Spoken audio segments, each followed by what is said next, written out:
ಉಗ್ರರನ್ನ ಸೆರೆ ಬಡಿದಿರುವಂತಹ ಭಾರತೀಯ ಸೇನೆಗೆ ಅಭಿನಂದನೆಗಳ ಮಹಾಪೂರವೇ ಹರಿದು ಬರ್ತಾ ಇದೆ.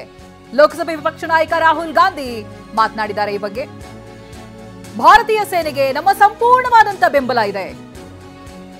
ಭಾರತೀಯ ಸೇನೆಯನ್ನ ನಾವು ಬಹಳ ಪ್ರೀತಿಸ್ತೀವಿ. ಲೋಕಸಭೆ ವಿಪಕ್ಷ ನಾಯಕ ರಾಹುಲ್ ಗಾಂಧಿ ಕೊಟ್ಟಿರುವಂತಹ ಹೇಳಿಕೆ.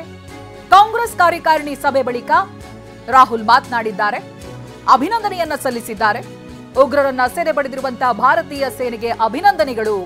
ಭಾರತೀಯ ಸೇನೆಗೆ ನಮ್ಮ ಸಂಪೂರ್ಣವಾದಂತ ಬೆಂಬಲ ಇದೆ. ಭಾರತೀಯ ಸೇನೆಯನ್ನ ನಾವು ಬಹಳ ಪ್ರೀತಿಸ್ತೀವಿ ಅಂತ. ಈ ಕಾರ್ಯಾಚರಣೆಗೂ ಮುಂಚಿತವಾಗಿಯೂ ಕೂಡ ಪಿಎಂ ಯಾವುದೇ ರೀತಿಯಾದಂತ ನಿರ್ಧಾರವನ್ನ ತೆಗೆದುಕೊಂಡ್ರೂ ಕೂಡ ಅವ್ರ ಜೊತೆಗೆ ನಾವು ಇರ್ತೀವಿ ಅನ್ನೋದಾಗಿ ಹೇಳಿದ್ರು. ಇದೀಗ ಅಭಿನಂದನೆಯನ್ನ ಸಲ್ಲಿಸಿರುವುದು ಎಲ್ಲರ ಕಡೆಯಿಂದಲೂ ಕೂಡ ಪ್ರೀತಿ ವ್ಯಕ್ತವಾಗ್ತಾ ಇದೆ. ಅಭಿನಂದನೆಗಳ ಮಹಾಪೂರವೇ ಹರಿದು ಬರ್ತಾ ಇದೆ. ಈ ಮಧ್ಯೆ ಲೋಕಸಭೆ ವಿಪಕ್ಷ ನಾಯಕ ರಾಹುಲ್ ಗಾಂಧಿ ಹೇಳಿಕೆಯನ್ನ ಕೊಟ್ಟಿರೋದು, ಭಾರತೀಯ ಸೇನೆಗೆ ನಮ್ಮ ಸಂಪೂರ್ಣವಾದಂತ ಬೆಂಬಲ ಇದೆ.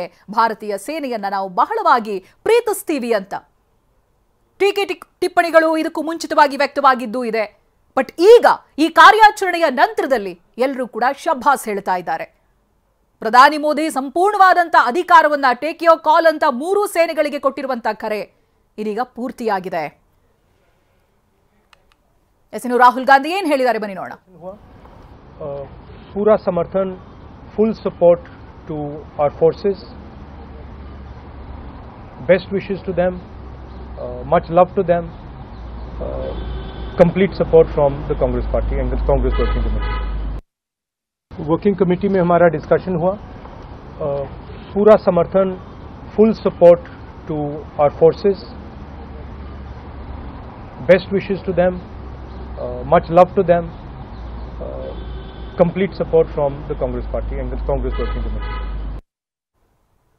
ನೋಡಿ, ಆಗ್ಲೇ ಹೇಳಿದಾಗೆ ಈ ಕಾರ್ಯಾಚರಣೆಗೆ ಮುಂಚಿತವಾಗಿಯೂ ಕೂಡ ರಾಹುಲ್ ಗಾಂಧಿ ಅವರು ಮಾತನಾಡ್ತಾ ಹೇಳ್ತಾ ಇದ್ರು, ಯಾವುದೇ ನಿರ್ಧಾರವನ್ನ ತೆಗೆದುಕೊಂಡ್ರೂ ಕೂಡ ಇದಕ್ಕೆ ಕೌಂಟರ್ ಆಗಿ ಅದ್ರ ಜೊತೆ ಯಾವಾಗ್ಲೂ ಕೂಡ ನಾವಿರ್ತೀವಿ ಅಂತ.